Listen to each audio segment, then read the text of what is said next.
ಶಕ್ತಿ ಇಲ್ಲ ನಿಮಗೆ. ಜನತಾದಳವನ್ನ, ದೇವೇಗೌಡರನ್ನ, ಕುಮಾರಸ್ವಾಮಿಯನ್ನ ಪ್ರಶ್ನೆ ಮಾಡ್ತೀರಾ ನೀವು? ನೋಡಿದ್ರೆ ಮುಡುಗ ತೋರಿಸ್ತಾ ಈಗ ಮೊಬೈಲ್ನಲ್ಲಿ.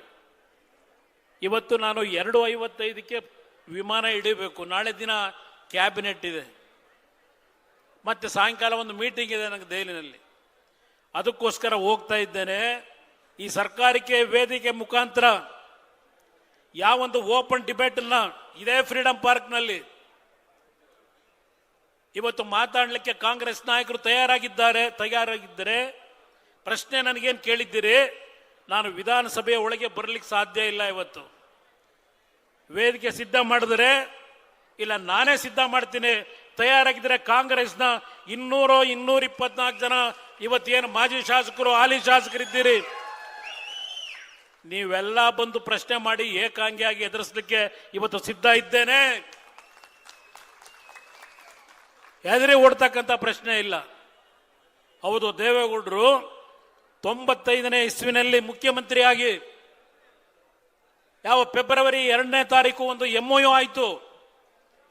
1000 ಬಾರಿ ಹೇಳಿದ್ದೇವೆ ಆ MOU ಮಾಡಿದ್ದು ದೇವೇಗೌಡರು ಅಂತ ಹೇಳಿ. ನಾವು ನಿಮ್ಮ ಮೇಲೆ ಅಪಾದನೆ ಯಾತಿಗೆ ಮಾಡ್ತಾ ಇದ್ದೇವೆ?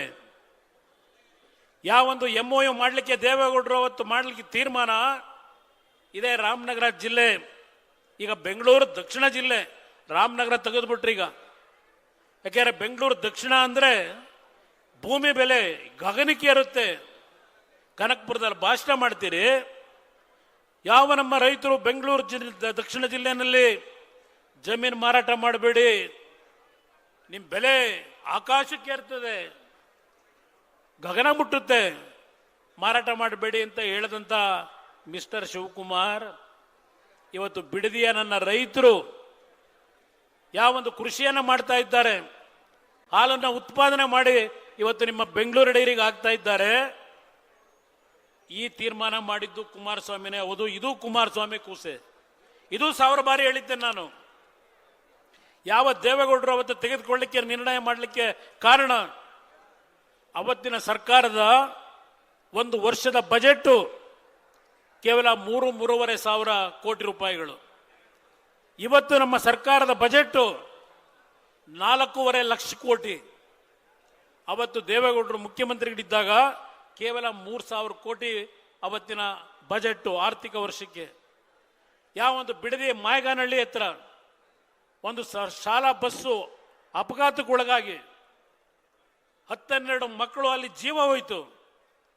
ಒಂದು ಉತ್ತಮವಾದಂಥ ರಸ್ತೆಯನ್ನು ಮಾಡಬೇಕು ಅಂತಕ್ಕಂಥ ನಿರ್ಧಾರವನ್ನ ಯಾವ ದೇವೇಗೌಡರು 1989ರಲ್ಲಿ PWD ಮಂತ್ರಿಗಳಾಗಿ ಮಾಡಬೇಕು ಅಂತಕ್ಕಂಥ ಒಂದು ನಿರ್ಣಯ ಮಾಡಿದ್ರು. ಮಾಡ್ಲಿಕ್ಕೆ ಆಗಿರಲಿಲ್ಲ. 95ರಲ್ಲಿ ಮುಖ್ಯಮಂತ್ರಿಗಳಾದಾಗ ಯಾವೊಬ್ಬ ಅಮೆರಿಕದ ಒಬ್ಬ ಗವರ್ನರು ಅವರ ಜೊತೆಯಲ್ಲಿ ಅಮೆರಿಕದ ಒಂದು ಕಂಪನಿ ಒಂದು MOU ಮಾಡ್ಕೊಂಡಿದ್ದು ನಿಜ. 1995 ಫೆಬ್ರವರಿ 2ನೇ ತಾರೀಕು. ನಂತರ ಒಂದು ತಿಂಗಳಲ್ಲಿ ಒಂದು ಹೈಪವರ್ ಕಮಿಟಿ ಮಾಡಿ ಒಂದು ವರದಿಯನ್ನ ಕೊಟ್ಟರು. ವರದಿಯನ್ನು ಕೊಟ್ಟಾಗ ದೇವೇಗೌಡರ ಕಾಲದಲ್ಲಿ ಮಾಡಿದಂಥ ತೀರ್ಮಾನ, ಯಾವುದೇ ರೈತರ ಭೂಮಿಯನ್ನ ಸರ್ಕಾರ ವಶಪಡಿಸಿಕೊಳ್ಳತಕ್ಕಂಥ ಪ್ರಶ್ನೆ ಇಲ್ಲ. ಯಾವ ಒಂದು ಯೋಜನೆಯನ್ನ ಮಾಡಲಿಕ್ಕೆ ಬಂದಿರತಕ್ಕಂಥ ಕಂಪನಿ ಏನಿದೆ ಅವರೇ ಸಂಪೂರ್ಣ ಹಣವನ್ನು ಹಾಕಬೇಕು, ಹೂಡಿಕೆ ಹಾಕಬೇಕು.